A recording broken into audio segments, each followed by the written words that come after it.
여러분, 성경을 읽는 것은 은혜인 줄 믿으시기 바랍니다.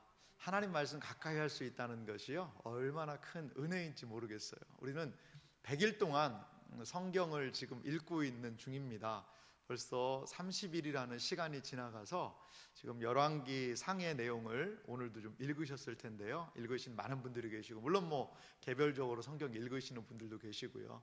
근데 좀 성경을 좀 전체적인 의미를 알고 읽으면 그 부분적인 내용들에 대한 이해가 더 깊어지고 좀 이해도 잘 되고, 또 이제 말씀에 좀 더 집중할 수 있는 부분이 있는 것 같아요. 그래서 오늘은 제가 지금 열왕기에 대한 말씀을 좀 전체적으로 시간이 많지는 않아서 자세하게 살필 수는 없겠지만, 열왕기가 분명하게 이야기하고 있는 메시지가 무엇인지를 좀 함께 살펴봤으면 좋겠습니다. 성경에는 많은 나라들이 등장을 합니다. 그리고 그 나라를 다스렸던 많은 사람들이 등장을 하죠. 그런데 그 나라가요, 참 어떤 사이클들을 계속 돌고 있는 것 같아요.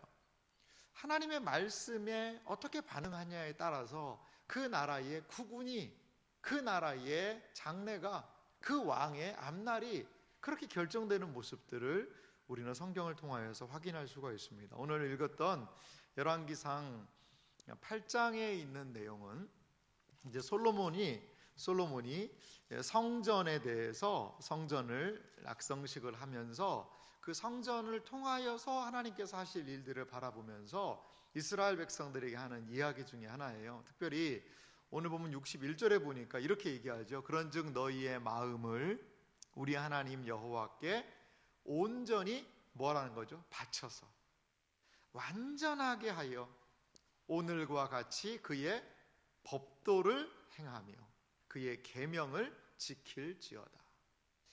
저는 오늘 이 말씀을 열왕기 전체에 가장 중요한 좀 말씀으로 좀 뽑아봤습니다.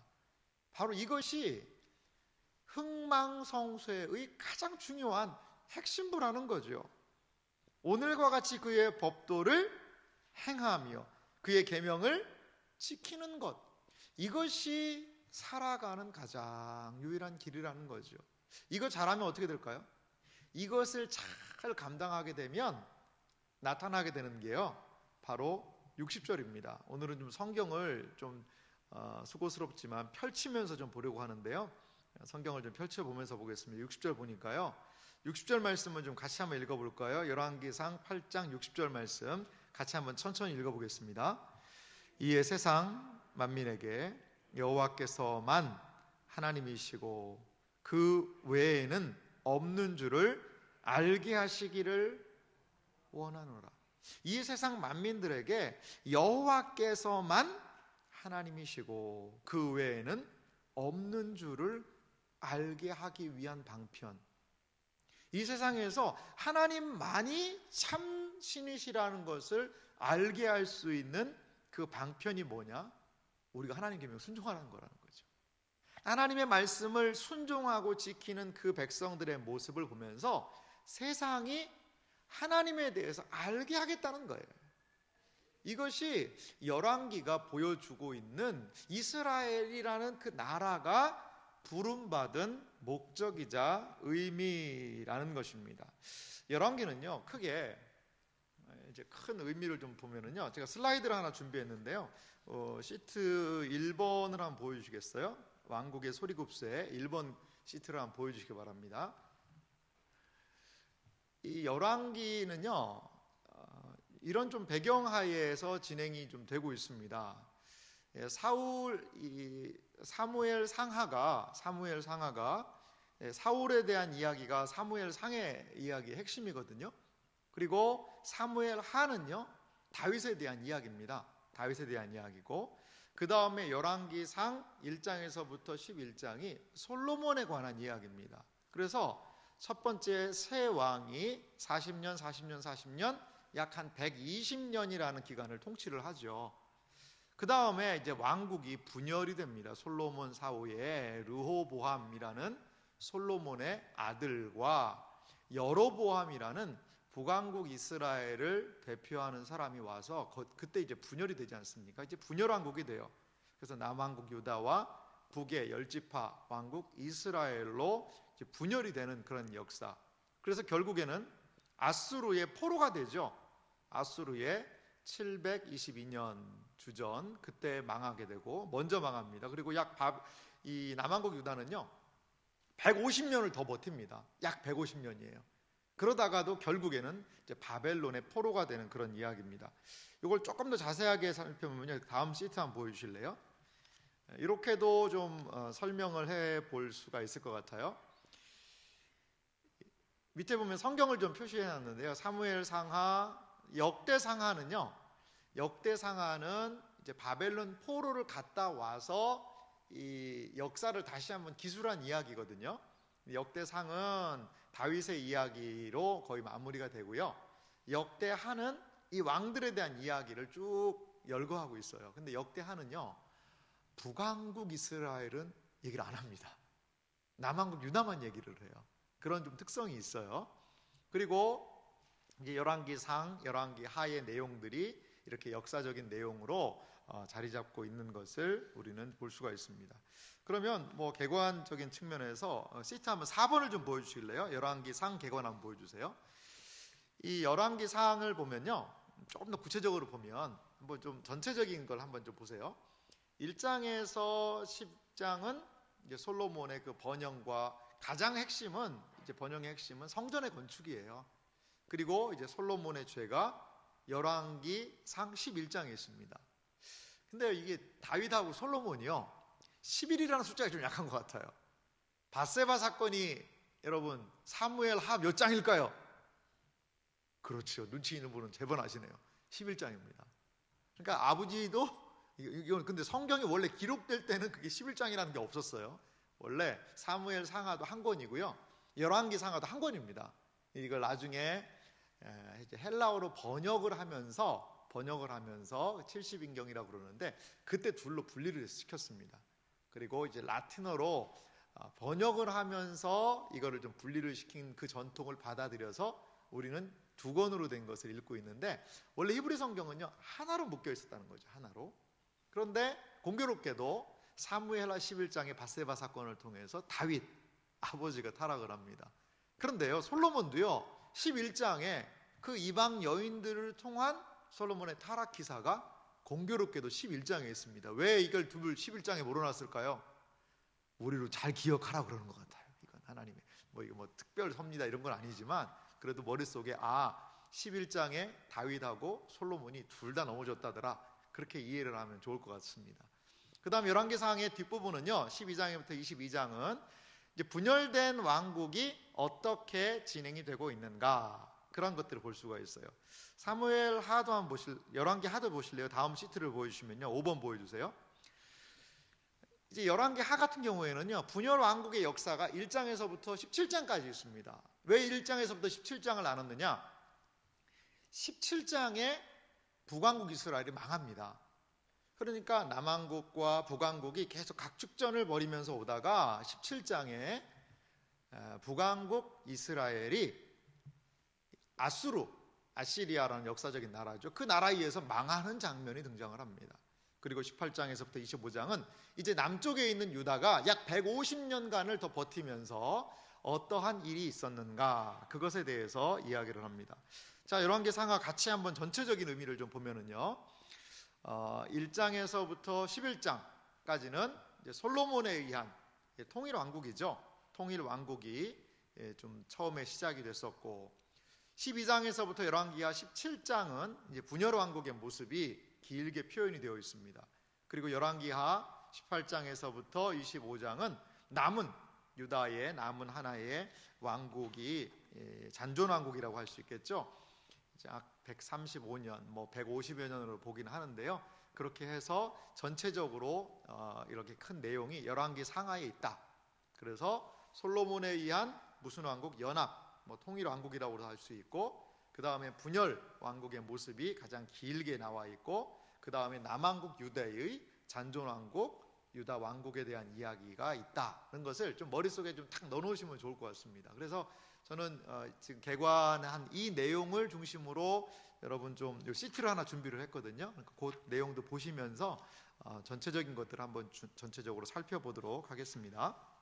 자, 그러면 여러분 유인물 한번 보시죠. 유인물 내용을 좀 보면은요, 1번은 이렇게 시작을 하죠. 연합왕국, 통일왕국이라고도 할 수 있어요. 솔로몬 이야기가 등장을 합니다. 솔로몬에 의한 통치가 약 한 40여 년간 있었는데요. 이때는 이 통일왕국, 이스라엘이라는 그 전체 통일왕국의 가장 중요한, 가장 번성했던 시절이죠. 다윗이라는 사람이 준비했고 그 아들 솔로몬 때에 이 왕국의 엄청난 번영을 성경이 일러주고 있습니다. 이 솔로몬 이야기를 보면요, 한번 성경을 한번 펴보세요. 열왕기상 한번 3장 한번 보십시오. 3장. 이 솔로몬이 지혜를 구하는 사건이 상당히 좀 중요한 그런 부분이 있는데요. 솔로몬에 있어서 가장 중요한 두 사건은 저는 시트에도 있지만 성전 건축과 타락기사, 이 두 가지가 중요하다고 봐요. 그런데 이 지혜를 구하는 것도 한번 좀 우리가 살펴볼 필요가 있습니다. 열왕기상 3장 한번 4절을 보십시오. 4절에 보니까 이에 왕이 제사하러 기브온으로 가니 거기는 산당이 큼이라. 솔로몬이 그 재단에 1,000번제를 드렸더니, 여러분 거기 1,000번제가 나오는데 이제 이거를 중심으로 해서 어떤 분들은 1,000번제라는 교회 헌금이 있잖아요. 근데 이게 솔로몬이 1,000일이면 한 어느 정도 될까요? 한 3년 되지 않겠습니까? 3년 조금 안 되긴 합니다만, 하루에 하나씩 해서 1,000일 동안 드렸다는 그건 아니거든요. 아마도 그 좀 상당히 많은 양을 하나님께 제물로 드린 것 같아요. 그게 진짜 숫자적인 1,000마리인지 그건 잘 모르겠어요. 그런데 여기에서 상당히 많은 양으로 번제를 한꺼번에 드린 것 같지, 이게 하루에 하나씩 이렇게 한 건 아닌 것 같아요. 1,000번제 하려면 어떻게 될까요? 한 번에 해야죠. 한 번에. 날마다 1,000번제에서 501번째, 502번째 그렇게 하는 거는 솔로몬이 한 거하고는 좀 상관이 많이 없는 것 같아요. 자, 그런데 5절 보시면요, 기브온에서 밤에 여호와께서 솔로몬에게 꿈에 나타나셨죠. 하나님이 이르시되 내가 내게 무엇을 줄고 너는 구하라. 자, 그런데 6절에 솔로몬이 무엇을 구하는지 보시기 바랍니다. 솔로몬이 이르되 주의 종 내 아버지 다윗이 성실과 공의와 정직한 마음으로 주와 함께 주 앞에서 행함으로 주께서 그에게 큰 은혜를 베푸셨고 주께서 또 그를 위하여 이 큰 은혜를 항상 주사 오늘과 같이 그의 자리에 앉아 아들에게 주셨나이다. 그런데요, 7절 보십시오. 솔로몬이 이렇게 겸손하게 구합니다. 나의 하나님 여호와께서 주께서 종으로 종의 아버지 다윗을 대신하여 왕이 되게 하셨사오나 종은 뭐라는 거죠? 작은 아이라. 솔로몬이 자기를 작은 아이라고 얘기해요. 출입할 줄 알지 못하고. 8절입니다. 주께서 택하신 백성 가운데 있나이다. 그들은 큰 백성이라 수요가 많아서 셀 수도 없고 기록할 수도 없사오니. 9절입니다. 누가 주의 이 많은 백성을 재판할 수 있사오리까? 듣는 마음을 종에게 주사 주의 백성을 재판하여 선악을 분별하게 하옵소서. 솔로몬이 구한 건 뭐죠? 재판입니다. 재판을 잘할 수 있도록 듣는 마음을 달라라고 이야기를 했어요. 자, 이러자 하나님께서 10절에 마음에 들고 11절 보세요. 이에 하나님이 그에게 이르시되 내가 이것을 구하도다. 자기를 위하여 무엇? 장수를 구하지 아니하며 부도 구하지 아니하며 자기 원수의 생명을 멸하기도 구하지 아니하고 오직 뭐라는 거죠? 송사를 듣고 분별하는 지혜를 구하였으니. 솔로몬은 지혜를 구합니다. 그래서 그 지혜를 하나님이 허락해 주셔서 이 송사, 재판을 할 수 있는, 백성들을 다스리고 분별할 수 있는 그 지혜를 구하는 그 솔로몬의 모습을 우리는 볼 수가 있다는 거죠. 그래서 하나님께서는 이 솔로몬에게 지혜를 주셨고 그 지혜의 산물이 뭐냐? 저는 성전이라고 봐요. 솔로몬이 혼자 성전을 한 건 아닙니다만 그 지혜의 산물이 성전이고 또 그 지혜의 산물이 솔로몬의 지혜로운 통치죠. 통치. 다스림을 위한 거죠. 이렇게 솔로몬은 첫 시작이 매우 복되게 시작을 했습니다. 그래서 무엇을 하죠? 유인물도 보면 성전 건축을 합니다. 솔로몬에 있어서 가장 중요한 건 성전 건축이에요. 유인물 보시면요, 성전은 하나님의 뜻대로 건축이 되었고요. 그리고 성전에는 출애굽 광야의 성막에 임했던 하나님의 영광이 충만하게 임했다는 거죠. 거기 유인물에 있는 왕상 8장 10절을 한번 보실래요? 낙성식을 하는 그런 부분들인데요. 열왕기상 8장 10절 말씀 하고 11절을 제가 한번 우리 같이 한번 읽어볼까요? 천천히 열왕기상 8장 10절과 11절 읽겠습니다. 제사장이 성소에서 나올 때에 구름이 여호와의 성전에 가득하매 제사장이 그 구름으로 말미암아 능히 서서 섬기지 못하였으니 이는 여호와의 영광이 여호와의 성전에 가득함이었더라. 솔로몬이 성전 낙성식을 하고 제사를 올려드릴 때 이제 하나님의 영광이 마치 광야에서 성막을 할 때 출애굽기 40장에 있던 그 장면하고 똑같은 장면이 나타나는 겁니다. 하나님께서 거기에 좌정하시고 그 성전에 함께 하시겠다는 그 증거로서 영광을 보여주셨다는 거죠. 근데 여러분, 솔로몬이 성전을 지었는데요, 성전을 어떻게 지었을까요? 솔로몬이 나름대로 자기의 생각을 따라서 아버지가 들은 거, 그리고 광야에 성막이 있었던 그거 대충 이렇게 조합을 해가지고 나름 설계도를 그렸을까요? 그렇지는 않은 것 같아요. 이 성경에 보니까 성전의 설계도가 있었어요. 성전에 설계도가 있었습니다. 그냥 지은 게 아니에요. 이 설계도는 역대상에 등장을 하는데요. 역대상 한번 설계도를 찾아보겠습니다. 역대상 28장을 한번 보세요. 역대상 28장 11절과 12절에 보니까요, 역대상 28장을 보면 다윗이 성전 건축을 지시하는 그 장면인데요, 28장 11절 12절을 제가 읽어볼 테니까요, 성전에 어떻게 나왔나 보세요. 다윗이 성전의 복도와 그 집들과 그 곳간과 다락과 골방과 속죄소에 무엇을요? 설계도를 그의 아들 솔로몬에게 주고, 또 그가 영감으로 받은 모든 것, 곧 여호와의 성전 뜰과 사면의 모든 방과 하나님의 성전 곳간과 성전 성물 곳간의 무엇을요? 설계도를 주고. 그러니까 영감, 마치 시내산에서 계속 반복되는 말씀이 그거든요. 시내산에서 하나님이 산에서 보인 양식대로, 식양대로 하라라는 그 장면이 등장을 해요. 하나님께서요, 시내산 꼭대기에서 모세에게 성전의 성막의 설계도를 알려주셨거든요. 이렇게 하라고. 마찬가지로 하나님께서 다윗에게 영감을 주셨다라고 얘기를 해요.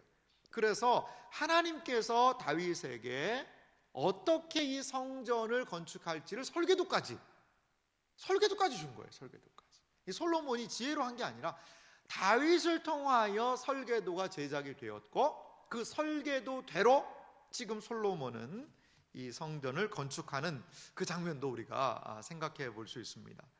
이렇게 성전은요, 하나님께서 이스라엘을 다스리시는 가장 중심이었다는 거죠. 그리고 하나님께서 그 성에 함께 하신다라는 증거였어요. 이것이 이제 나중에 조금은 좀 문제가 되죠. 문제가 됩니다. 어떤 문제가 되느냐? 여호와께서, 하나님께서 이제 성전에 계시기 때문에 우리는 결코 망하지 않는다. 결코 망하지 않는다. 예루살렘은 결코 망하지 않는다 라고 그들이 생각을 하고 살거든요. 근데 어떻게 됐죠? 하나님께서 보여주신 그 양식대로 지은, 하나님이 임재하시는 그 성전이요, 나중에요 무너집니다. 완전히 박살나고 무너져요. 유인물에도 있습니다만 우상 숭배와 불순종으로 인해 결국 성전은 이방에 의해서 파괴되는 장면이 등장합니다. 이게 열왕기하 25장 13절에서 17절에 보면 성전에 있는 온갖 은금 기명들 다 가져가고요, 그것을 다 파괴시켜 버립니다. 그러니까요, 역대기에, 열왕기에 큰 그림을 좀 이렇게 보면은요, 성전의 건축에서 시작해서 성전의 무엇으로요? 파괴로 이 역사가 마무리되는 것일 수 있어요. 성전으로 보면 성전이 아름답게 봉헌되고 건축되는 이야기에서 이 열왕기가 복되기 시작을 했는데, 마지막에 그 복된 성전이 이방에 의해서 짓밟히고 무너지고 망하는 역사, 열왕기하 25장이 가장 마지막 장인데요, 성전과 궁전이 완전히 무너지고 거기에 있는 모든 것들이 바벨론으로 다 사람들이 노략질 당하는 것으로 열왕기하가 마무리되고 있다는 거죠. 여러분, 이것은요, 우리에게 좀 충격을 주기도 하고요, 아니 무슨 일이 벌어졌냐 이거죠. 무엇 때문에 하나님께서요, 뭐 성전이 여러 군데 있습니까? 아니거든요. 이스라엘이라는 그 나라에 하나님께서 좌정하시는 곳이 바로 성전이었어요. 이스라엘, 하나님이 그 나라를 다스리신다는 핵심이었고, 그것이 열방과 구별되는 가장 중요한 것이 바로 성전 때문이거든요. 예루살렘이 왜 복된 성이고 예루살렘이 거룩한 성이 될 수 있는 이유가 무엇이죠? 그것은 그 안에 성전이 있기 때문이에요. 그 안에 성전 때문에 그 성전을 둘러있는 예루살렘이 복이 있는 건데, 어떻게 하다가 이렇게 성전이 부서지고 성전이 회파되는 그러한 지경이 되었냐 이것이지요. 그것은 바로 그거의 단초가 되는 것이요, 우상 숭배예요. 유인물 좀 보시면요, 솔로몬은 이방 여인들과의 결혼을 통해 수많은 우상을 이스라엘에 들여왔습니다. 이 열왕기상 11장을 한번 보실래요? 11장이 그 솔로몬의 좀 타락을 이야기하는 장이라고 말씀드렸죠. 11장 제가 1절부터 좀 읽어볼게요. 열왕기상 11장 1절입니다. 솔로몬 왕이 바로의 딸 외에 이방의 많은 여인을 사랑하였으니 곧 모압과 암몬과 에돔과 시돈과 헷 여인이라. 2절을 보면은요, 여호와께서 일찍이 이 여러 백성에 대하여 이스라엘 자손에게 말씀하시기를 너희는 그들과 서로 통혼하지 말며 그들도 너희와 서로 통혼하게 하지 말라. 그들이 반드시 너희의 마음을 돌려 그들의 신을 따르게 하리라 하셨으나 솔로몬이 그들을 사랑하였더라. 이렇게 하나님께서는요, 경고를 하셨습니다. 신명기에 보면 앞으로 왕을 세울 때 어떻게 하라는 이야기가 있어요. 신명기에 보면 왕을 세울 때 어떻게 하라. 근데 왕이요, 갖지 말아야 되는 게 있어요. 뭐냐? 이 말을 구하러 애굽으로 가지 마라, 그런 표현이 있고요, 아내들을 많이 두지 마라, 은금을 많이 두지 마라. 여러분, 이 세 가지를 주의하라고 그랬어요. 이게 누구 얘기입니까 이거? 신명기 17장에 있는 왕에 대한 이야기는요, 이 솔로몬에 대한 이야기예요. 솔로몬 보세요. 애굽에서부터요, 말을 수입에다가 이 전차 같은 것들을 또 막 되팔기도 하고요, 또 아내, 얼마나 많은 아내를 뒀어요. 자, 11장 3절에 보니까 왕은 후궁이 700명이요 첩이 300명이라 그 여인들이 왕의 마음을 돌아서게 하였더라. 후궁이 700, 첩이 300, 도합이 몇입니까? 이름이라도 다 알았을리나 모르겠어요. 이름이라도. 근데 솔로몬이 아주 지혜가 있으니까 1000명 정도 이름은 자기 와이프들 이름이야 알겠죠. 아니, 이렇게 부인 많이 두지 말라는 신명기의 말씀을 어겼죠. 또 은금 많이 두지 말라고 그랬는데 솔로몬처럼 은금 많은 사람이 어디 있어요? 그러니까 솔로몬은요, 참 어떻게 보면 하나님이 주신 그것이 그 지혜를 잘못 활용하다 보니까 오히려 솔로몬에게 주신 커다란 은혜가요, 커다란 장애물이 되었다는 거죠. 커다란 죄가 되는 거죠. 여러분, 하나님으로부터 큰 큰 은혜를 받았다면 그 은혜를 책임질 수 있는 큰 컨트롤할 수 있는 절제가 필요한 것 같아요. 은혜가 크다면 그 은혜를 감당할 수 있는 그러한 절제하는 것도 더 커야 한다는 거죠. 그것을 분별할 수 있는 그 힘도 더 커야 한다는 거예요. 솔로몬은 우리에게 그것을 보여주고 있습니다. 이 솔로몬이 얼마나 이게 그 당시에 권세가 있었는지, 애굽이라는 것이 그 당시에 초강대국이거든요. 애굽의 바로의 딸을 솔로몬에게 아내로 줬다는 거죠. 그 당시 고대 다른 나라들도요, 애굽의 그 공주를 아내로 줘서 정략적인 결혼 관계를 맺지 않았다고 그래요. 그러니까 그 정도로 솔로몬의 위상이 얼마나 높았던가에 대하여 우리는 좀 알 수 있다는 거죠. 이렇게 솔로몬은 하나님의 가장 큰 영광스러움을 지혜를 통하여 보여주었지만 그 지혜를 온전히 컨트롤하지 못하자 이스라엘이 망하고 이스라엘이 분열되고 이스라엘이 우상을 섬기는 그 일에 단초를 제공하였다는 거죠. 자, 그 솔로몬이 섬겼던 우상들에 대한 목록들이요, 열왕기상 11장 5절에 이렇게 나오는데요. 보니까 4절부터 한번 볼까요? 4절부터 보면 열왕기상 11장 4절입니다. 솔로몬의 나이가 많을 때에 그의 여인들이 그의 마음을 돌려 다른 신들을 따르게 하였으므로 왕의 마음이 그의 아버지 다윗의 마음과 같지 아니하여 그의 하나님 여호와 앞에서 온전하지 못하였으니 5절 이는 시돈 사람의 여신 아스타롯을 따르고 암몬 사람의 가증한 밀곰을 따름이라. 자, 7절도 보니까요, 모압에 가증한 그모스를 위하여 예루살렘 앞 산에 산당을 지었고 또 암몬 자손에 가증한 몰록을 위하여 그와 같이 하였으며, 이렇게 아스타롯, 밀곰, 그모스, 몰록, 이러한 이방신들의 이 전시장이 예루살렘이 되어버렸다는 거죠. 그래서 솔로몬 후에 그 나라는 나뉘게 되는 그러한 일들이 일어나게 됩니다. 그래서 11절 보세요. 열왕기상 11장 11절입니다. 여호와께서 솔로몬에게 말씀하시되 내가 이러한 일이 있었고 또 내가 내 언약과 내가 내게 명령한 법도를 어떻게 했어요? 지키지 아니하였으니. 열왕기상 8장 61절의 그 기준이죠. 그 기준에서 멀어져 버린 거예요. 지키지 아니하였으니 내가 반드시 이 나라를 내게서 빼앗아 내 신하에게 주리라. 13절 말씀 보니까 오직 내가 이 나라를 다 빼앗지 아니하고 내 종 다윗과 내가 택한 예루살렘을 위하여 한 지파를 내 아들에게 주리라 하셨더라. 이미 솔로몬의 우상 숭배로 인하여서 그 징계로 인하여서 이 나라는 나뉘게 되는 그러한 일들이 발생하였다는 겁니다. 그래서 솔로몬 사후에 이제 12장에 가면 유인물 보세요. 분열 왕국 이야기가 이제 열왕기상 12장에서부터 열왕기 하 17장까지 분열 왕국에 대한 이야기가 우리가 진행되는 것을 볼 수가 있습니다. 먼저요, 남왕국 유다와 북왕국 이스라엘의 그 분열의 이야기가요 12장에 등장을 하는데요.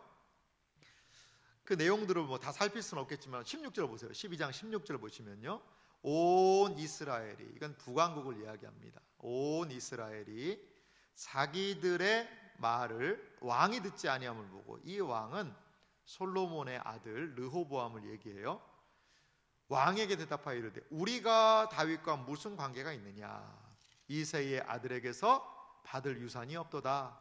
이스라엘아 너희의 장막으로 돌아가라. 다윗이여 이제는 너는 내 집이나 돌보라 하고 이스라엘이 그 장막으로 돌아가니라. 17절은요, 그러나 유다 성읍들에 사는 이스라엘 자손에게는 르호보암이 그들의 왕이 되었더라.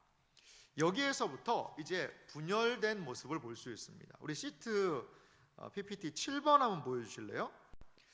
7번을 좀 보면 이제 분열 왕국의 시대가 12장에서부터 이렇게 시작하는데요. 시트 8번도 한번 보여주세요. 이제 8번의 내용을 좀 보면 이제 남왕국은 유대라고 이야기하고 북은 이스라엘로 해서 분열 왕국 시대가 일어나게 되죠. 근데 이제 르호보암 같은 경우에는 르호보암은 이 북왕국에다가 여로보암이 이제 이 송아지의 우상을 세워서 남왕국으로 가서 예배를 못하게 해요. 그러한 잘못을 좀 범하게 되고요. 그래서 결국 두 나라가 아수르와 그리고 바벨론에 의해서 결국에는 좀 망하는 그러한 역사로 나가는 것을 볼 수가 있습니다. 자, 여러분, 제가 나눠드린 유인물 뒤에 보면 이 전체 왕들에 대한 것을 한번 쭉 정리를 해봤습니다. 이거 정리하는데 뭐 내용을 좀 넣다 보니까 좀 시간이 좀 걸리던데요. 한번 좀 잘 한번 보세요. 남북 이스라엘 왕국, 우리 시트는요 10번을 한번 보여주실래요? 시트 10번을 한번 보여주세요. 여기에 보면 이제 남북 이스라엘 왕들의 성공과 실패라고 좀 적어봤는데요. 북왕국 이스라엘의 왕들, 남왕국 유다의 그런 왕들에 대한 이야기가 있습니다. 유인물은 좀 더 자세해요. 자세하고 좀 평가까지 넣었는데요. 한번 좀 쭉 한번 살펴보세요. 북왕국 이스라엘을 한번 왕들을 한번 쭉 보세요. 여로보암 1세, 여로보암 1세, 여로보암이 왜 1세라고 그러냐면 여로보암 2세가 또 등장을 해서 그렇습니다. 중간에 보면. 그래서 북왕국 이스라엘은요 약 19명의 왕들이 있었어요. 근데 이 19명의 왕들이요 그 평가를 보세요. 평가는 어떻죠? 나쁨 혼합 하나 있고 나쁨. 그러니까 한 명이 혼합. 그러니까 이 사람도 좀 완전 긍정은 아니고 이 예후라는 왕 한 사람만 적절하게 하나님의 말씀에 순종을 했고 나머지 왕들은 다 나쁜 왕들이라는 겁니다. 그리고 또 하나 맨 밑에 보면 왕조가요 5왕조예요. 그러니까 계속해서 쿠데타가 일어나는 겁니다. 한 왕조가 쭉 가는 게 아니라 쿠데타를 일으켜서 사람을 죽이고 다시 왕이 되고 장군이 일어나서 왕을 죽이고 자기가 왕이 되고 하는 그러한 피해 복수의 일들이 계속해서 북왕국 이스라엘에게는 있었다라는 겁니다. 그래서 거기 유인물을 보면 한 명 혼합 제외하고 전원이 악하고요. 기준이 있습니다. 여로보암의 죄가 평가의 기준이었다는 거죠. 여로보암의 길로 행했다는 거예요. 그 말을 계속해요. 여로보암의 길로. 그러니까 첫 단추가 잘못된 거예요. 여로보암도요. 이렇게 10나라를 10지파를 주면서 북왕국 이스라엘의 왕이 되었을 때 네가 다윗의 길로 행하면 네 왕위를 영원하게 하겠다라고 했는데 베델하고 단에다가 송아지 우상 세우고 우상 숭배하고 하나님을 예배 못하게 하는 거죠. 그러자 그 여로보암의 첫 단추 그 길이 잘못되어서 북왕국 이스라엘이 결국에는 망하는 길로 가게 되더라는 거죠. 그리고 또 하나 남왕국 유다의 그 연표들을 쭉 보십시오. 남왕국 유다도요 이 왕들이 선한 왕들이 그렇게 많지가 않습니다. 혼합이라는 것은 완벽하게 다 선을 행하는 건 아니고 선을 행하기도 했지만 거기 뭐 다윗같이 여호와 보시기에 정직히 행했지만 산당은 제거하지 않았다. 완전한 순종을 하지 못해요. 이렇게 선한 왕이 시트에는 8명으로 나오고 있는데 6명은요 약간 그 혼합된 그런 부분이 있어요. 그리고 남왕국 유대의 그래도 가장 인정할 수 있는 왕이라는 사람은 누굴까요? 바로 히스기야와 요시야 2명입니다. 히스기야와 요시야 2명 왕이 그래도 남왕국 유대 전체 이스라엘 역사를 통틀어서 다윗 이후에 가장 하나님 보시기에 온전한 다윗과 같이 여호와 보시기에 정직하게 행한 왕이었다는 거죠. 여러분 다윗의 길이 이러한 평가의 기준이라는 거죠. 다윗이라는 사람도 우리가 생각할 때는 잘못을 범했잖아요. 사무엘하 11장에 밧세바 사건도 하고 인구조사도 하고 그래서 하나님한테 심판을 받아요. 그런데 어떻게 그 결함이 있는 다윗이 기준이 될 수 있을까요? 그래도 뭐 다윗 정도면 조금 흠이 있어도 괜찮지 않을까 그런 부분일까요? 그것은 이 다윗의 모습을 통하여서 우리가 생각해 볼 수 있는 것 같아요. 어떤 부분이냐면 다윗이요, 범죄했지만 다윗이 절대 범하지 않은 죄가 있어요. 그게 뭘까요? 우상숭배입니다. 우상숭배. 다윗에게는 적어도 우상숭배의 죄는 범하지 않았어요. 또 하나 중요한 게 있습니다. 그것은 다윗은 선지자의 말에 순종합니다. 선지자가 잘못을 이야기하면, 나단 선지자가 와서, 선지자 갓이 와서 이야기를 하면 그 하나님의 말씀에요, 자신의 잘못을 뉘우치면서 회개했다는 거죠. 그런데 여로보암 같은 경우에는 어떠한 잘못을 저질렀습니까? 우상숭배의 1번지예요. 여로보암이요, 마치 이스라엘 백성이 출애굽기 31장에 이 아론이, 모세가 더디 내려오니까 금송아지상을 만들어 놓고 이스라엘 백성들이 죄를 범했던 것처럼 그 출애굽기 31장의 재판을요 다시 반복을 이 여로보암이 했다는 거죠. 여로보암이. 그래서 우상을 숭배하는 길을 만들어 버린 거죠. 그래서 여로보암의 길은 우상 숭배의 길이요, 하나님께 불순종하는 길이라는 거죠. 다윗의 길은요, 하나님께 순종하는 길이요, 하나님을 섬기는 길이요, 하나님의 말씀에 회개하는 길이라는 거죠. 사랑하는 성도 여러분, 이것은 비단 왕들에 대한 이야기만이 아니라 우리의 이야기이기도 해요. 하나님의 말씀에 어떠한 태도를 보일 것인가? 하나님의 말씀에 너무나도 많은 사람들이 무감각해져 있습니다. 무덤덤해져 있습니다. 왕들도 보면은요, 그 하나님의 말씀을, 한 왕은 보면 이 예레미야가 하나님의 말씀을 찾아서 그 말씀을 읽고 그 막 옷을 찢고 하는 그런 부분이 나는데, 그 왕이요, 그 내용을 가서 읽어보라고 그러는 게, 그 내용을 읽을 때마다 그걸 면도칼로 짝짝짝 찢어가지고 다 불태우는 거예요. 하나님 말씀 듣지 않겠다는 거예요. 그 하나님 말씀 듣기 싫다는 거예요. 그러한데 하나님께서 그 나라를 어떻게 하시겠냐 이거죠. 어떻게 하시겠냐 이거죠. 자, 이렇게 하나님의 말씀을 그 왕들에게 증거하는 하나의 수단이 있었습니다. 그것은 무엇이냐면, 유인물 보세요. 다시 선지자의 등장입니다. 선지자의 등장인데요, 하나님이 선지자는 사용하시는 사람이라는 거죠. 자, 유인물 내용 좀 읽어보겠습니다. 하나님은 왕들에게 언약적인 책임을 상기시키기 위해 선지자들을 보내십니다. 북왕국에서 활동한 엘리야와 엘리사는 가장 두드러진 사역을 감당합니다. 하나님은 선지자들을 통해 예언하시고 예언을 성취하시며 이적을 통해 하나님의 뜻을 나타내신다는 거죠. 여러분, 우리 유인물 한번 유인물이 아니라 그 PPT 시트 11번을 한번 보여주세요. 11번은 이게 그냥 그림이라 하나 좀 가져와 봤는데, 이게 엘리야와 엘리사의 이야기죠. 이 두 사람의 이야기는요, 그 열왕기의 가장 핵심에 있어요. 핵심에. 이 열왕기상 17장에서부터 갑자기 그 엘리야가 등장을 하거든요. 엘리야가. 근데 엘리야가 북왕국 이스라엘에 등장을 할 때, 그 북왕국 이스라엘은요, 가장 악한 왕인 그 오므리 왕조의 아합이라는 왕, 그리고 그 아내는 누구예요? 시돈의 공주인 이세벨이라는 그 여인.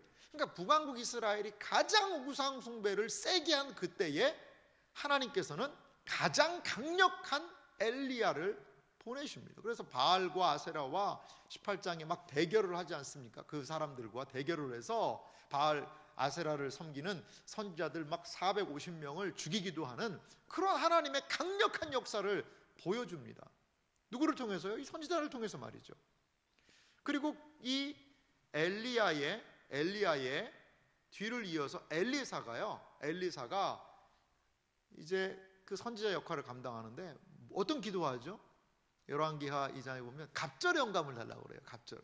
참 근데 재밌는 게요, 성경에 엘리야의 이야기가, 이적의 이야기가 한 7개 등장을 한답니다. 근데 엘리사는 몇 개 등장하는 줄 아세요? 14개가 등장한대요.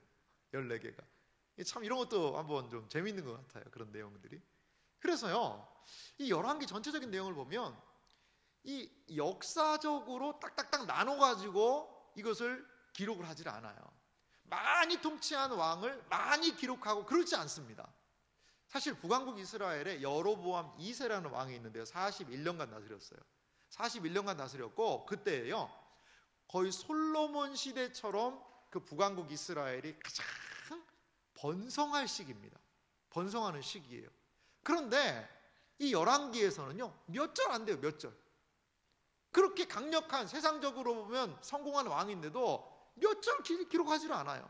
그런데 이 아합 왕이 통치했던 이 그 어두운 시대인 이 아합 시대의 22년은요 상당히 많은 양을 들여서 기록을 한다는 거죠. 그러니까 하나님께서 선지자들을 통하여 그 시대에 하시고 싶은 말씀이 있다는 거예요. 열왕기는 단순하게 역사를 기계적으로 기술한 것이 아니라 하나님께서 그 역사에 어떻게 역사하시냐는 거죠. 열왕기를 읽어보면 하나님의 일하시는 방식은 왕들이 아니라 오히려 선지자를 통하여 역사하신다는 겁니다. 세상은 왕들이 다스리는 것 같아요. 왕들에 의해서 세상의 모든 것들이 결정되는 것 같지만 하나님께서는요 엘리야를 일으키시는 거죠. 엘리사를 일으키시는 거죠. 그래서 왕들의 잘못을 지적하고 왕들을 회개시키고 왕들에게 하나님의 말씀에 순종할 것을 강력하게 촉구하고 있는 그런 하나님의 역사를 볼 수 있습니다. 그래서요 열왕기의 이야기는 어떤 측면에서는 선지자들을 통한 이야기 같아요. 열왕기의 진정한 하나님의 통치의 방식은 왕들에 의해서가 아니라 하나님의 말씀에 철저히 순종한 그 선지자들의 이야기. 그래서 그 열왕기상 17장에서부터 이 열왕기하 중간 10장 그 정도까지 이 선지자들의 다양한 활동이요 이 열왕기 전체의 가장 핵심에 차지하고 있다는 거죠. 남왕국과 북왕국의 그 왕들의 참 지지부진하고 온전하지 못한 모습들을 이야기하면서 오히려 선지자들의 순종과 선지자들을 통한 하나님의 강력한 역사, 그것을 그 시대에 보여주고 계시더라는 겁니다. 사랑하는 성도 여러분, 이것은요 이 시대를 살아가는 우리들에게도 좀 많은 것들을 보여주는 것 같아요. 이 세상이 실망스럽죠. 세상의 모습이 답답하죠. 이 세상의 모습이 정말 뉴스를 보면 답답하고, 이 현실이 세계 열강들이 서로 싸우려고 으르렁거리기도 하고요, 서로 무역 전쟁을 통하여서 이 세상에는 진정한 평화와 화해와 복된 소식이 없어요. 온 세계가 스포츠로 하나가 되자는 그러한 취지 안에서 지금 동계올림픽을 하는데도 전쟁을 한 해 만에 하고 있어요. 한 해 만에. 그러한 어려운 상황이 있습니다. 그리고 이 지금 코로나라는 질병은 그 무서운 맹위를 떨치고 있습니다. 여러 가지 상황들을 보고 우리도 이제 대선을 앞두고 이 사람이 돼야 된다, 저 사람이 돼야 된다, 우리의 마음이 때로 나뉠 수도 있습니다. 여러 가지 상황이 어수선해요, 여러분. 하지만 한 가지 우리가 이러한 상황에서 기억할 것이 있습니다. 주목할 것이 있어요. 북왕국 이스라엘의 그 못된 왕들, 남왕국 이스라엘의 좀 기대를 했지만 실망스러운 왕들, 이것 보지 말라는 거예요. 그것 보지 말라는 거예요. 하나님은 그들을 통하여서만 역사하시는 것이 아니라 하나님은 하나님의 말씀에 순종하는 그 선지자를 통하여서, 디셉 사람 엘리야, 디셉이 어딘지도 몰라요. 출신이 누구인지도 몰라요. 그런데 하나님의 말씀에 순종하면 하나님이 쓰시는 겁니다. 하나님이 쓰시는 거예요. 엘리야의 부름받은 엘리사, 밭 갈다가 소몰다가 부름받으면 거기에 순종하니까 하나님이 쓰시는 거예요. 그래서 한 시대의 왕들을 부끄럽게 하고 하나님의 강력한 뜻을 엘리야와 엘리사가 드러내는 하나님의 놀라운 역사를 보여주고 있다는 것이죠. 사랑하는 성도 여러분, 우리가 하나님께 순종하고 하나님 의지하는 게 아무것도 아닌 것 같이 보일 수 있어요. 하지만 이 시대의 교회들이 깨어서 나라와 민족을 위하여서 기도하고 깨어서 기도하며 나아갈 때에 엘리사와 엘리야, 그들을 통하여 그 한 나라가 열방으로부터 보호받고 하나님의 온전한 통치를 경험했듯이 이 시대의 교회들이 깨어나서 기도할 때에, 교회들이 양심을 회복하고 복음을 회복하고 하나님의 뜻에 정말 철저히 깨어서 순종하며 반응할 때에, 그 하나님의 말씀에 순종함으로 행할 때에 이 시대를, 한 시대를 하나님의 은혜로 저는 버틸 수 있는 힘이 있다고 봐요. 힘이 있다고 봐요. 하나님 말씀에 순종하자라고 그러면 뭐 순종 좋지요. 근데 뭐 좀 적절하게 해도 되지 않겠습니까? 라고 많은 사람들 생각합니다. 그렇게까지 신앙생활 해야 되겠습니까? 라고 생각합니다. 여러분 뭐 이런 이야기 한두 번 들어보신 거 아니잖아요. 근데요, 적어도 우리 선배들은 하나님 말씀에 대해서 이렇게 풍성한 지식은 없었지만 그래도요, 그분들은 기도하시는 분들이었어요. 서울에 가면 삼각산이라고 있거든요. 북한산이죠. 그 삼각산 기도원은 이 나라의 통일을 위해서 그렇게 기도하던 산이었어요. 요즘에요, 그런 이야기를, 저도 감림산 기도원 가끔 갑니다만, 예전에는요, 이 기도원에 막 금요일만 되면 성도들이 꽉꽉 들어차서 그렇게 기도했다는 거예요. 요즘에는요, 안 온대요. 안 와. 아유, 목사님, 뭐 요즘 코로나 때문에 못 가죠. 물론 맞습니다. 근데 코로나 전에 제가 물어본 얘기예요. 이건 코로나 전에. 그럼 다 교회에서 기도할 겁니다. 금요 기도에 없는 교회들이 태반입니다, 여러분. 새벽 기도에도요, 뭐 여러 가지 부분에서 그냥 약식으로 하고, 요즘에는 다 그냥 온라인으로 하기도 하고, 여러분 점점 우리 기도하지 않고 있거든요. 그런데 마음으로서 생각은 뭐 하나님 말씀 잘 순종하면 뭐 이 나라에 하나님께서 지켜주시고 복을 줄 거야. 알고는 있어요. 근데 기도 안 해요. 여러분, 지금 우리는 참 역사적으로 중요한 시기 가운데 놓여 있잖아요. 코로나19의 위중한 상황 가운데 있잖아요. 교회가 금식하고 매일마다 모여서 철야로 기도해도 부족한 때 아닐까요? 그런데 지금 북왕국 이스라엘, 남왕국 유다의 그 모습을 보면 거기에서부터 멀어진다는 거죠. 자, 이렇게 하나님께서는 한 시대에 쓰임받은 순종하는 사람들을 통하여 역사하신다는 것을 우리가 볼 수가 있고요. 이제 남북왕국의 모습을 좀 볼 때, 유인물 보시면 4번에 북왕국 이스라엘의 멸망이 좀 상징적으로 좀 기록이 되어 있어요. 이 열왕기하 17장에 보면 이 북왕국 이스라엘의 멸망에 대해서요, 한 주석을 좀 달고 있거든요. 왜 멸망했고 뭐가 문제냐, 그것을요 명확하게 보여주고 있습니다. 북왕국 이스라엘의 멸망에 대해서 열왕기하 17장 6절은요 이렇게 멸망 시기를 얘기를 해요. 호세아 제9년에 아스로 왕이 사마리아를 점령하고, 사마리아는 북왕국 이스라엘의 수도였어요. 이스라엘 사람을 사로잡아 아수르로 끌어다가 고산 강가에 있는 할라와 하볼과 메대 사람의 여러 고을에 두었더라. 이렇게 다 이 북왕국에 있는 10지파를 끌어다가 산지사방으로 다 흩어버린 겁니다. 호세아 9년. 이게요 언제냐면 히스기야 6년입니다. 히스기야 6년에 북왕국 이스라엘이 망하는데, 역사적으로는 주전 722년에 그러한 기사로 봅니다. 그래서요, 이 하나님께서는 왜 그러면 북왕국이 망했냐, 그것에 대하여서 말씀을 하시는데요. 열왕기하 17장 12절부터 한번 보실까요? 열왕기하 17장 12절에 보니까 이렇게 말씀하십니다. 또 우상을 섬겼으니 이는 여호와께서 그들에게 행하지 말라고 말씀하신 일이라. 13절은 이어서 말합니다. 여호와께서 각 선지자와 각 선견자를 통하여 이스라엘과 유다에게 지정하여 이르시기를, 너희는 돌이켜 너희 악한 길에서 떠나 나의 명령과 율례를 지키되 내가 너희 조상들에게 명령하고 또 내 종 선지자들을 통하여 너희에게 전한 모든 율법대로 행하라 하셨으나. 이게요 선지자들을 보내신 목적입니다. 이유입니다. 그래서 선지자들을 끊임없이 보냈다는 거예요. 끊임없이. 엘리야와 엘리사뿐 아니라요, 지속적으로 왕들의 이야기에는 선지자들이 하나님의 말씀을 대언합니다. 무엇을 위해서요? 모든 율법을 행하라고 말이죠. 행하라고 말이죠. 끊임없이 하나님께서는 말씀을 보내셨다는 거예요. 하지만 14절에 그들은 어떻게 됐죠? 그들이 듣지 아니하고 그들의 목을 곧게 하기를, 그들의 하나님 여호와를 믿지 아니하던 그들 조상들의 목같이 하여. 여기 참 이게 재밌는 표현인데요, 목이 어떻다는 거예요? 목을 곧게 하다는 그런 표현이 있잖아요. 목을 곧게 하다.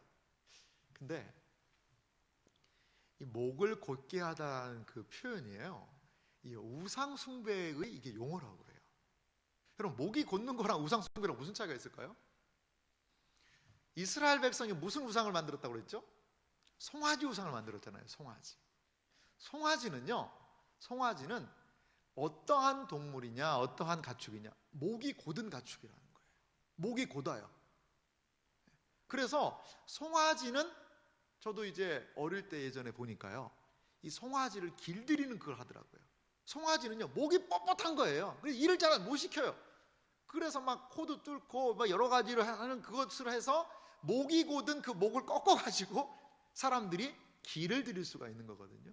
송아지는요, 목이 곧아요. 그런데 이스라엘 백성들이 뭘 섬겼어요?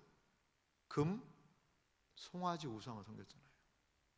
출애굽기 31장에 금 송아지를 만들었거든요. 여로보암이 뭘 만들었어요? 금 소가 아니에요. 송아지예요, 송아지. 그러니까요, 자기들이 경배한 그 신, 그것하고 이스라엘 백성이 똑같이 된 거예요.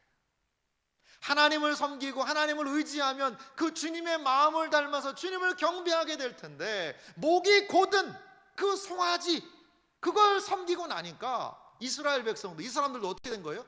똑같이 우상을 닮아버린 거죠. 하나님을 섬기지 못하고 송아지처럼 목이 빳빳하게 굳어서 하나님께 순종하기를 버티고 버티는 그러한 우상 숭배의 결과물일 수 있습니다. 결과물일 수 있어요. 사랑하는 성도 여러분, 하나님을 섬긴다면요, 그분을 닮아가는 것이 예배입니다. 하나님을 섬긴다면 주 사귀어 살면 주 닮으리니 널 보는 이마다 주 생각하리. 이것이 예배자의 하나님을 닮아가는 사람의 모습이에요. 그런데 이스라엘 백성들은요, 송아지를 섬기니까 꼭 송아지처럼 목이 뻣뻣하게 되어서 목이 곧은 백성들이 되었다는 거죠. 이렇게 이스라엘 백성들의 멸망한 이유가 하나님의 말씀을 저버리고 우상을 숭배한 것이라고 열왕기하 17장은 북왕국 이스라엘의 멸망의 이유에 대한 추석을 좀 달고 있는 장면이 등장을 합니다. 이제 마지막 잔존왕국 유다가 남게 되어 있죠. 열왕기하 18장에서부터 25장은 이제 잔존왕국에 대한 이야기인데요, 그 마지막 이 등불이 꺼지지 않고 남아있는 이 남왕국 유다, 150년간 이들이 더 잔존할 수 있었던 것은 그래도 끝까지 하나님의 말씀을 지킨 거예요. 특별히 히스기야와 요시야라는 두 왕을 생각할 수가 있는데요, 이들은요, 하나님을 정말 잘 섬긴 왕 중에 한 명이었다는 거죠. 하지만요, 남왕국 유다도요, 결국에는 누구 때문에냐면 므낫세 왕의 죄악으로 결국은 망하게 되는 역사를 맞이하게 됩니다. 여러분, 다시 한번 좀 표를 보세요. 우리 시트 10번도 한번 보여주시고요. 다윗 뒤에 한번 전체적인 내용을 한번 보시면 히스기야가 29년간 다스립니다. 남왕국 유다에 한번 연표를 보세요. 그런데요, 히스기야의 아들이 므낫세입니다. 히스기야의 아들이 므낫세인데요, 므낫세가 통틀어서 제일 오래 다스려요. 55년을 다스립니다. 그리고 아몬이라는 왕이 다스리고 므낫세의 손자가 요시야예요. 그런데 이 세 왕이 마지막에 이 남왕국 유다의 결정적인 역할들을 하거든요. 어떻게 보면 히스기야와 요시야는 그 남왕국 유다가 그래도 150년을 버틸 수 있도록 하나님의 뜻대로 순종하는 왕이었다면요, 그 사이에 껴있는 이 므낫세, 참 이게 아이러니입니다. 가장 경건한 왕의 아들이요, 가장 불경건의 대명사가 되었어요.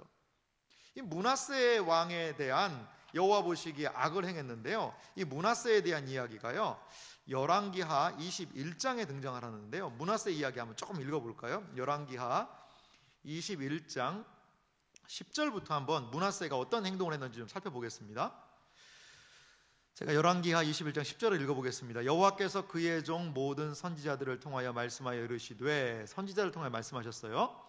유다 왕 므낫세가 이 가증한 일과 악을 행함이 그 전에 있던 아모리 사람의 행위보다 더욱 심하였고, 이방 사람들이에요. 또 그들의 우상으로 유다를 범죄하게 하였도다. 12절, 그러므로 이스라엘 하나님 여호와가 말하노니 내가 이제 예루살렘과 유다에 재앙을 내리리니 듣는 자마다 두 귀가 울리리라. 내가 사마리아를 잰 줄과 아합의 집을 다림보던 추를 예루살렘에 베풀고, 또 사람이 그릇을 씻어 엎음같이 예루살렘을 씻어 버릴지라. 사마리아 잰 줄, 사마리아는 망한 상황이잖아요. 아합은 가장 북왕국에서 악한 왕이었거든요. 그 아합을 집을 보던 추, 줄과 추, 그것으로 이스라엘 예루살렘도 멸망시켜 버리겠다는 거예요. 그리고요 24장 3절 말씀 한번 보세요. 열왕기하 24장 3절 말씀을 보면 이스라엘 백성이 결정적으로 망하는 이유에 대해서 열왕기하 24장 3절은 말합니다. 우리 같이 한번 좀 읽어볼까요? 같이 읽습니다. 이 일이 유다의 임함은 곧 여호와의 말씀대로 그들을 자기 앞에서 물리치고자 하심이니 이는 므낫세의 지은 모든 죄 때문이며, 하나님께서 이 이스라엘을 물리치고 완전히 망하게 하는 가장 결정적인 이유가 뭐라는 거죠? 므낫세의 지은 모든 죄 때문이라는 거예요. 55년간 있으면서 므낫세가 그렇게 죄를 저질렀다는 겁니다. 물론 역대하의 내용을 보면 이 므낫세가 좀 회개하는 장면도 등장을 합니다. 열왕기에는 등장하지 않지만요. 그렇지만 그는요 악의 왕의 대명사였고, 자기 자녀를 막 몰래게게요 아들을 불태우기도 하고요, 그러한 온갖 죄를 저질러서 므낫세의 죄 때문에 한 나라가 이제 이렇게 망하게 되었다는 거죠. 그래서 남왕국 유다는 결국 멸망하게 됩니다. 바벨론에 의해서 멸망하게 되고요, 성전은 파괴됩니다. 25장 말씀만 보실래요? 25장 8절입니다.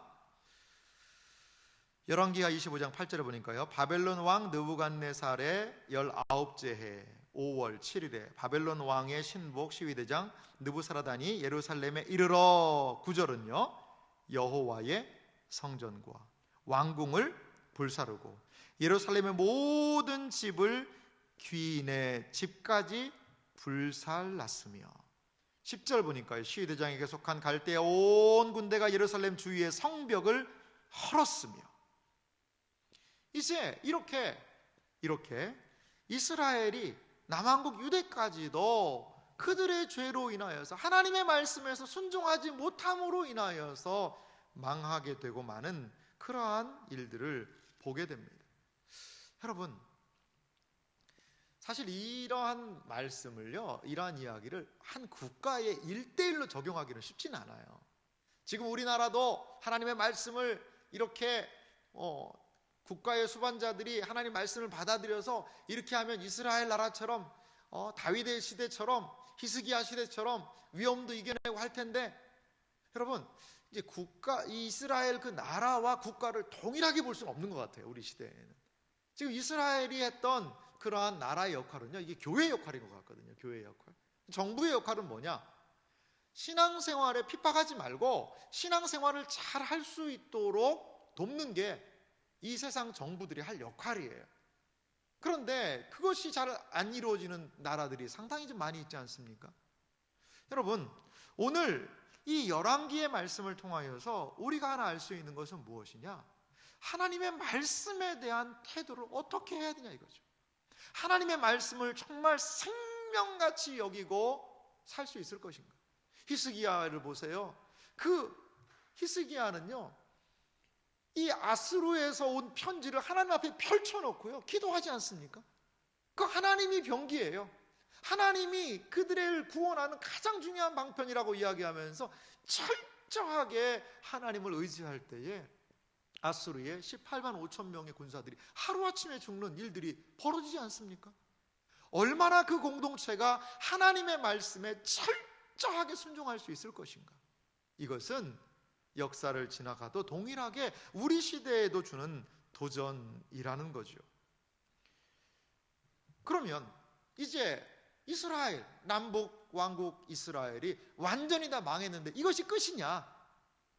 오늘 열왕기하 25장 마지막 부분을 보면 하나의 그 희망의 싹을 우리에게 보여주고 있어요. 열왕기하 25장 27절 말씀을 보시기 바랍니다. 유다 왕 여호야긴이 사로잡혀간 지 37년, 곧 바벨론의 왕 에월무로닥이 즉위한 원년 12월 그달 27일에, 날짜까지 정확하게 얘기를 해요. 유다의 왕 여호야긴을 옥에서 내놓아 그의 머리를 들게 하고 그에게 좋게 말하고 그의 지위를 바벨론에 그와 함께 있는 모든 왕의 지위보다 높이고, 29절, 그 죄수의 의복을 벗게 하고 그의 일평생에 항상 왕의 앞에서 양식을 먹게 하였고, 30절 같이 한번 마지막 절인데 읽어보겠습니다. 그가 쓸 것을 날마다 왕에게서 받는 양이 있어서 종신토록 끊이지 아니하였더라. 여러분, 마지막에 이 열왕기의 마지막 이야기가 이 여호야긴 사로잡혀간 지 37년 만에 이 여호야긴이 바벨론에서 그 왕하고 같이 밥 먹고 좀 지위가 회복됐다는 이야기를 하는 이유가 뭘까요? 완전히 망하지는 않겠다는 거예요. 완전히 망하기는, 완전히 멸망시키지는 않겠다라는 하나님의 약속이 있다는 거죠. 열왕기하 8장 19절 말씀을 보면은요, 제가 한번 읽어드릴게요. 열왕기하 8장 19절에 보면 하나님이 이 다윗 왕조에 대해서 이러한 약속을 하신 것을 볼 수가 있습니다. 열왕기하 8장 19절인데 들어보세요. 여호와께서 그의 종 다윗을 위하여 유다 멸하기를 즐겨하지 아니하셨으니 이는 그와 그의 자손에게 항상 등불을 주겠다고 말씀하셨습니다. 등불, 그 꺼져가는 등불. 이 나라가 완전히 망한 것 같지만 그래도 하나님께서 희망의 등불을 이 여호야긴이라는 왕의 회복 이야기를 통하여 보여주고 계시더라는 거죠. 사랑하는 성도 여러분, 그렇습니다. 망하는 것 같지만 거기에서도 하나님은 신실하게 약속을 이루시는 분이심을 여러분 믿으시기 바랍니다. 아무리 절망적인 상황이라 하더라도 하나님을 약속을 신실하게 의지하며 나아갈 때 하나님께서 이루시는 것을 우리가 보게 될 줄 믿습니다. 나라는 어떻게 흥망하고 쇠하고 흥하고 망하게 될까요? 바로 하나님의 말씀, 하나님의 말씀에 어떠한 반응을 보이느냐가 열왕기의 흥망성쇠의 가장 중요한 모습이라는 것이지요. 하나님의 말씀의 순종 여부가 생존의 핵심이요, 교회가 이 세상을 살아가는 가장 중요한 길임을 오늘 열왕기를 통하여 보여주고 있습니다. 이제 열왕기의 왕들의 이야기를 읽으면서 하나님이 누구를 쓰시는가를 주목해 보시고 하나님의 말씀에 순종하며 나아갈 수 있는 우리들의 모습이 되기를 주님의 이름으로 축원합니다.